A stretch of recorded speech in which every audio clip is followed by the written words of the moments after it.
sa capital structure ng, let's say, portfolio B, ay ampaw. Oo. Yung assets niya, no? 80% of that is being financed by debt. Tama? Oo.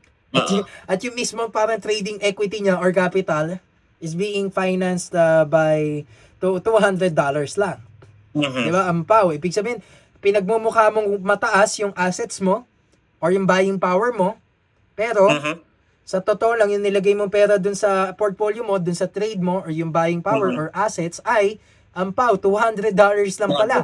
Pero Oo. nagmumukhang, parang parehas lang naman sila. Pero hindi sila parehas when it comes to what? Risk. Risk. Diba? Oo. Kasi bakit? Mas madaling ma-margin call or ma-liquidate yung $200 na equity. Kasi yun nga, pare, di ba, parang metro ng taxi, na kapag Oo. risky ka mag-trade, malapit kang ma-margin call kagad. Tama? Okay.